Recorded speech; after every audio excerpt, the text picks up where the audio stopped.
मीना देवी जिंदाबाद जिंदाबाद जिंदाबाद। हरेंद्र राय जिंदाबाद जिंदाबाद जिंदाबाद। मीना देवी मत घबराना, आपके पीछे सारा जमाना। हरेंद्र राय मत घबराना, आपके पीछे सारा जमाना।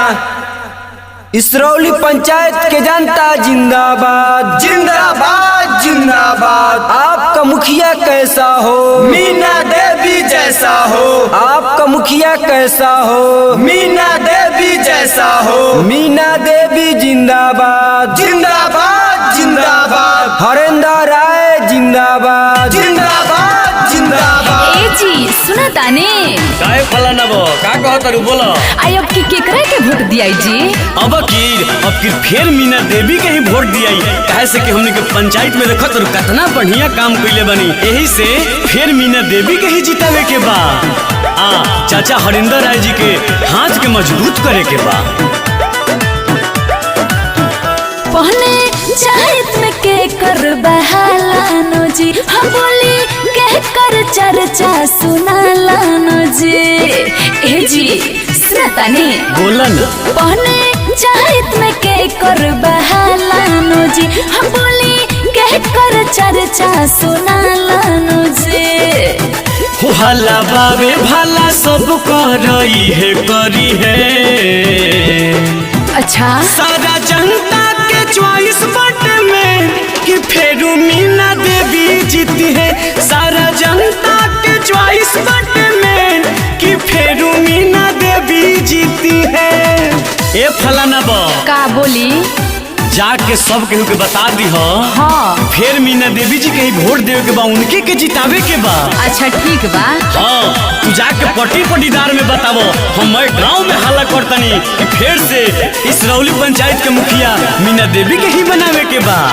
ठीक बा जी बता देम।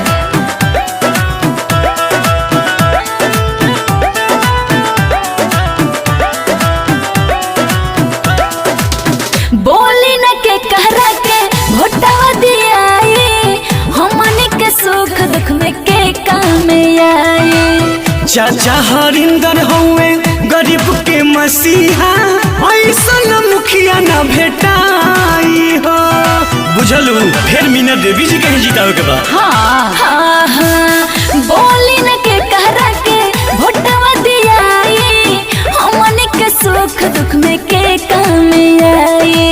चाचा हरिंदर हौवे गरीब के मसीहा, ऐसा मुखिया न भेटई है हो।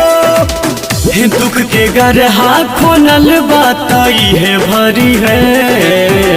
केहू होई नहीं फेरू है नते कि फेर मीना देवी जीती है। सारा जनता के चॉइस बटे में कि फिर से मीना देवी जीती है। ए फलाना बजान करू का जी? जब से मीना देवी जी जीतल बनी, देखो करू गांव में विकास कितना भइल बा। तो हाँ जी बहुते विकास भइल बा। हाँ ध्यान दो, अपना इसरौली पंचायत से मीना देवी के ही जितावे के बा, और हरेंद्र चाचा के हाथ के मजबूत करे के बा। ठीक कहता नहीं, एकदम उन्हीं के चुने के बा।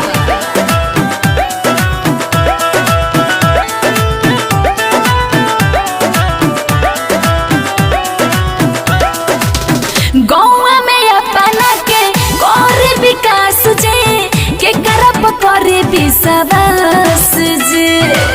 हरेंद्र राय बानी सबका से साचा, कैले विकास पंचायत में अच्छा। बुझलू इनके के जितावे के बा। हाँ ए जी गौवा में अपना के करे विकास जे, के करप करे विश्वास जे। मीना देवी बानी मुखिया सबका से साचा, कैले विकास पंचायत में अच्छा।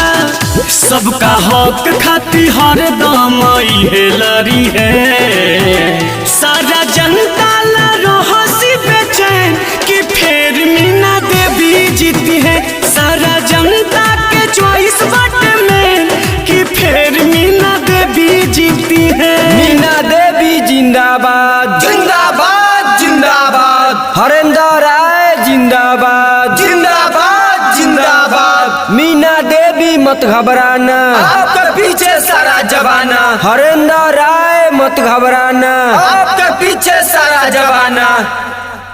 इसरौली पंचायत के जनता जिंदाबाद, जिंदाबाद जिंदाबाद। आपका मुखिया कैसा हो, मीना देवी जैसा हो, आपका मुखिया कैसा हो, मीना देवी जैसा हो। मीना देवी जिंदाबाद, जिंदाबाद जिंदाबाद। हरेंद्र राय जिंदाबाद, जिंदाबाद